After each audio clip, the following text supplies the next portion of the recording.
What is up, you guys? Welcome back to another one. If you're new to the channel, I'm Gold Pony. I do new car, truck, SUV reviews on YouTube, and today we're in the new 2022 Toyota Corolla, courtesy of Younger Toyota in Hagerstown, Maryland. For more information on their inventory, please feel free to check out the link in the description box below. And so we're in this one today because this is a new car that starts at only $20,000. Not only that, you guys have probably noticed the gas price is going up pretty substantially lately. Well, this thing is going to give you 40 miles per gallon, so that is pretty impressive, of course, as well. Not to mention the absolutely stellar reliability that the Corolla has come to be known for as well. But ultimately in this video, we will be testing out and going over everything about this one, from acceleration to braking, steering feel, ride quality, sound system, exhaust clip, all that fun stuff. So having said all of that, what do you guys say? Let's just go ahead and jump right into it. And as always, let's start with pricing. And so as you can imagine, there are several different trim levels for the 2022 Corolla. First one being the L, starting at $20,075, LE for $20,525, SE for $23,225, SE Nightshade Edition for $23,225, SE Apex Edition for $25,610,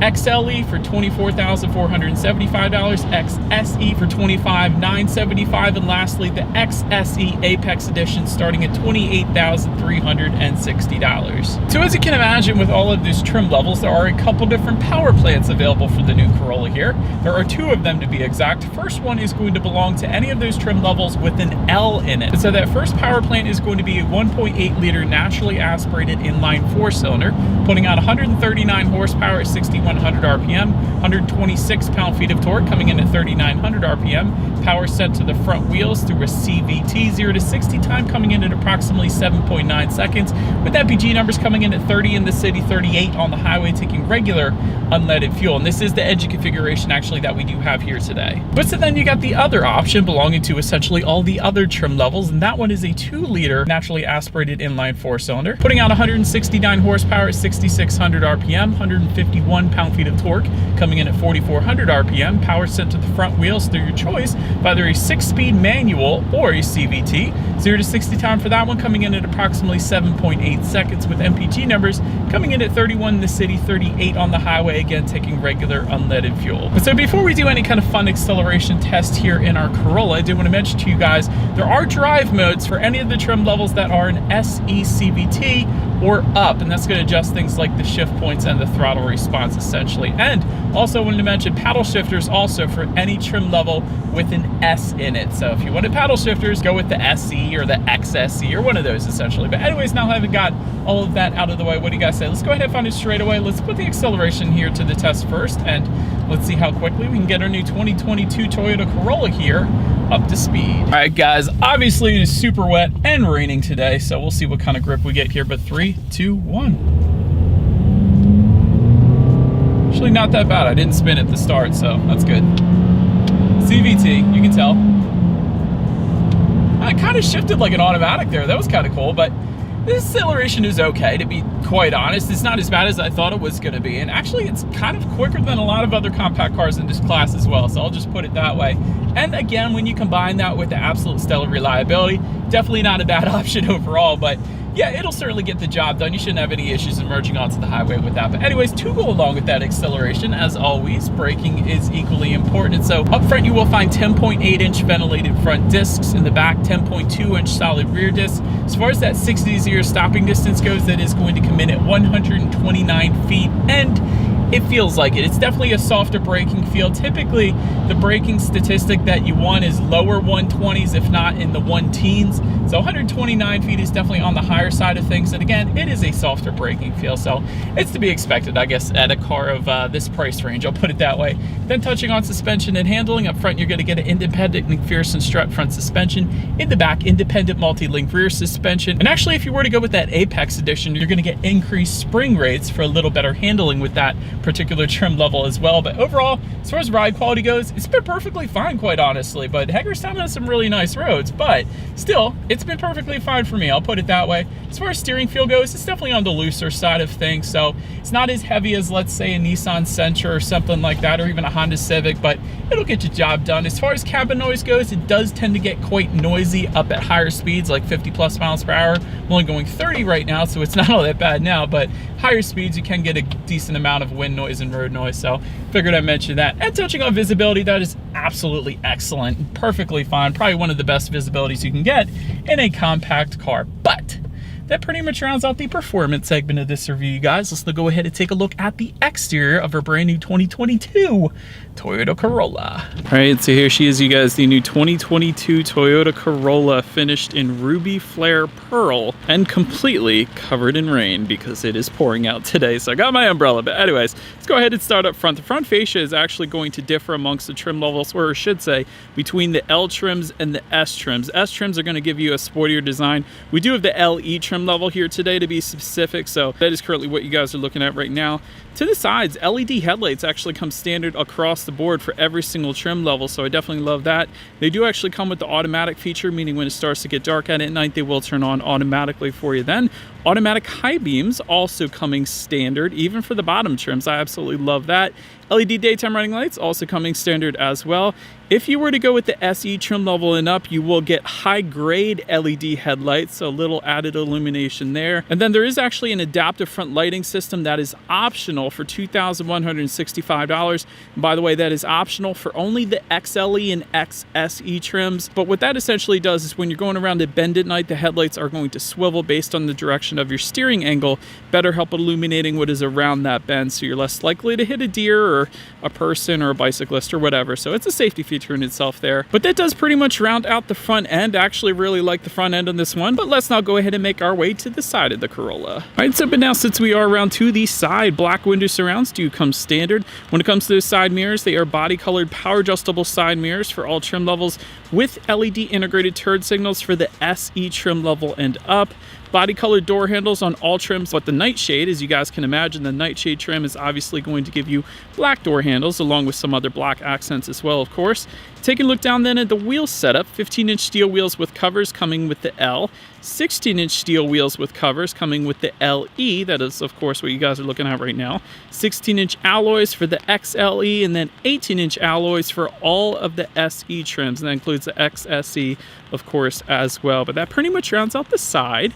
Let's now go ahead and make our way to the back of this one. All right, so but now since we are around to the back, you will find a body colored shark fin antenna all the way to the top. Rear spoiler is going to be optional but does not come standard. For example, if you go with the Nightshade or Apex trims, you'll actually get a gloss black rear spoiler if you were curious, but I actually really like the look without a rear spoiler. I think it'll look good either way, quite honestly. Trim level badging, you can see that on the back, so if you ever wander onto a Toyota lot maybe on a Sunday and you were curious what trim level you were looking at, that is one surefire way to figure it out. All the way to the bottom, there is a rear diffuser only for the SE trim levels if you wanted that, and there is a single exhaust outlet for the L trims, but you will get dual chrome tips if you were to go with one of the SE trims. However, we of course do not have that with us here today. So having said that, I do believe you guys know what we have to do next. As always, here is that exhaust clip.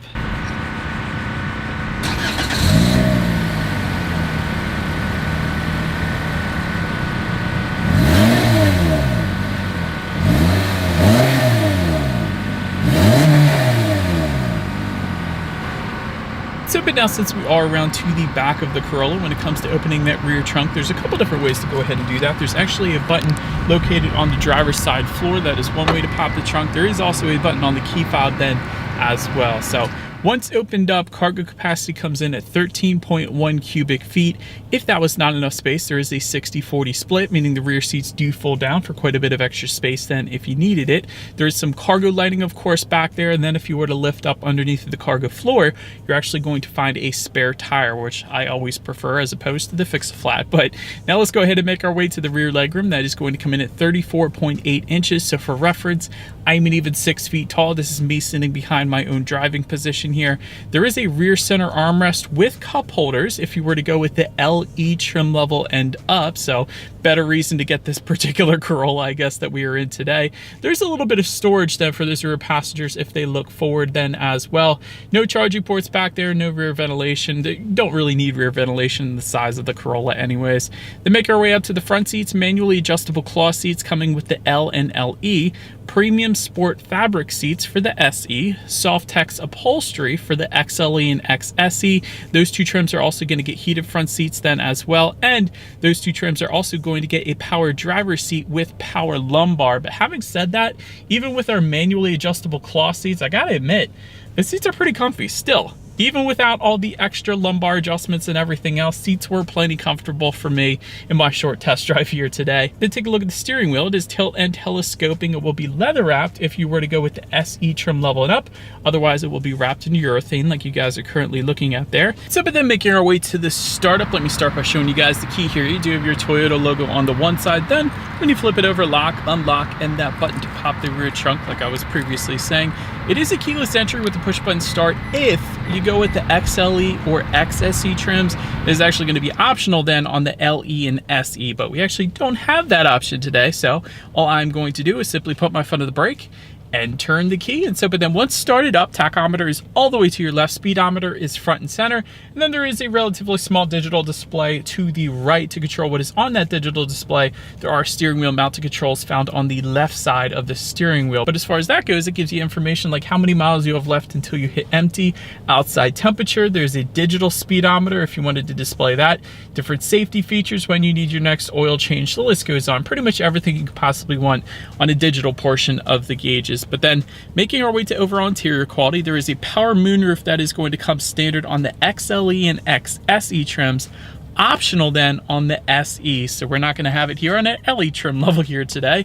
HomeLink controls is going to be a $175 option that comes with the frameless rear view mirror if you were interested. Wireless phone charger also going to be optional. Ambient lighting is optional only for the XLE and XSE trim levels. So that's how you're going to go ahead and get that. Overall, it's pretty basic for the most part. In front of the shifter, you do have a little bit of storage there. Behind the shifter, there's an electromechanical parking brake, dual cup holders, and within the center armrest, you actually have a 12-volt power outlet and a phone charging port then within there as well. But like I said, everything's pretty basic. You got plastic door handles and a lot of plastic, I'll just put it that way. But anyways, then making our way to the infotainment screen. 7-inch color touchscreen display does come standard with the L. However, if you go with the LE trim level and up, you will get an 8-inch color touchscreen display, and that is currently what we are looking at right now. But Bluetooth and audio streaming coming standard. Android Auto, Apple CarPlay also standard for all trim levels, and the USB port where you're going to actually plug your phone in is kind of hidden, so I want to mention that. It's hidden in black just to the right of that little storage in front of the shifter. So again, I don't think a lot of people are necessarily going to see it there, but that is where it is actually located. But factory navigation system is actually going to be optional for the XLE and XSE trim levels. You can of course find some driving statistics up there if you wanted to, and of course your radio information. And so when it comes to the sound system, 6 speakers is going to come standard. However, there is an optional 9-speaker JBL sound system that goes for $2,865. That is an option just for the XLE and XSE trim levels. So having said that, we do of course have the 6-speaker sound system with us here today. So what do you guys say? Let's go ahead and turn on the radio, see what we got playing here today, and let's test out the clarity of this one.